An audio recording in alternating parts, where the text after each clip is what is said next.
Dobrodošli u novi video na našem kanalu. Pred vama je opis jednog teškog i sramnog događaja. Bolje da sam umrla nego što sam dočekala da me unuk siluje. Meni nema života. Zamislite šta sam dočekala. Ovim rečima se novinarima obratila 71-godišnja baba koju je silovao 17-godišnji unuk iz Ilandže kod Alibunara. Spavala sam u sobi i ušao je oko 2 sata iza ponoći u prostoriju i spustio roletne. Prišao mi je i stavio mi jastuk na lice. Pokušala sam da se odbranim, ali me je tukao. Udarao u lice, po telu, po rukama. Lice mi je izgrebano. Pitala sam ga ko je. On je ćutao, a ja sam znala da je moj unuk, kaže u suzama nesrećna žena. Osjetila sam njegov smrad i jak miris, jer je radio na njivi u štali. Osjetila sam njegove ruke. To je bio on. Neutešna žena kaže da je bolje da je umrla nego da je dočekala ovu sramotu.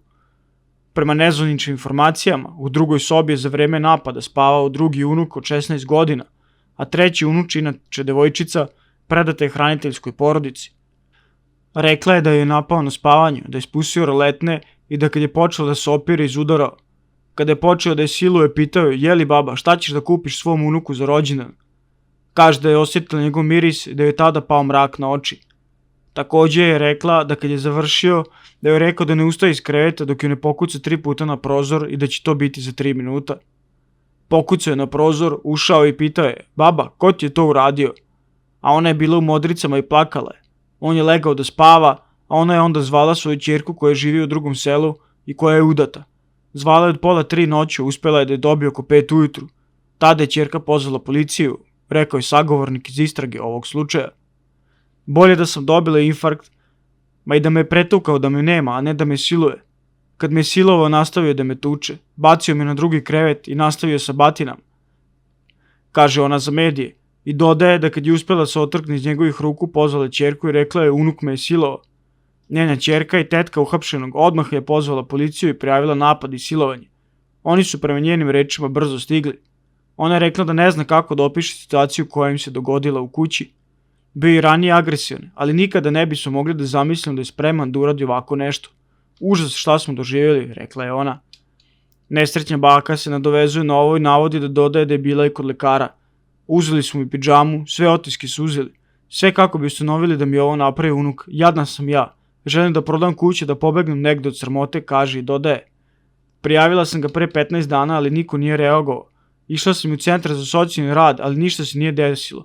A sad vidite kako sam prošla. Neko je mogao ovo da spreči, da se na vreme sprečilo. Nesrećna žena kaže da je teško palo to što su unučad ostala bez oca. Moj sin je umro u oktobru i nisam se oporavila od te tragedije, a dočekala me ova, mnogo gora.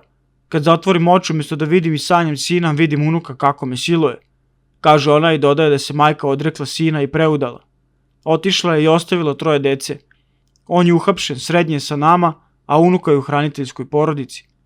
Podsjetimo, Više javno tužilaštvo u Pančevu podnelo je sudiji za maloletnike Višeg suda u Pančevu zahtev za pokretanje pripremnog postupka prema maloletniku iz Ilandže kod Alibunara zbog sumnje da je 13. avgusta uz pretnje silovao svoju babu od 71 godine.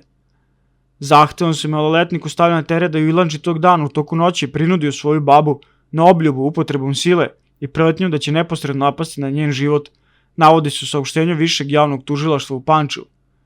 Nakon saslušanja osumnjičenog, sudija za maloletnike Višeg suda u Pančevu mu je odredio pritvor zbog postojanja osobitih okolnosti koje ukazuju da će ometati postupak uticanja na svedoka, kao i zbog činjenice da mu se stavlja na teret izvršenje krivičnog dela za koje je propisana kazna zatvora od preko 10 godina. A način izvršenja i težine posljedica krivičnog dela su doveli do uznemiravanja javnosti koje može ugroziti nesmetano i pravično vođenje postupka prema maloletniku. Tužilaštvo u zahtevu predložilo da su u toku pripremnog postupka ispita oštećena, da se odrede potrebno veštačenje. Osumnjičen maloletnik se tereti za krivično delo silovanja. Nemam komentar na ovu stvar, znači ovo je stvarno nešto katastrofalno što se desilo i treba da završi u zatvoru na maksimalnoj kazni. Hvala na pažnji.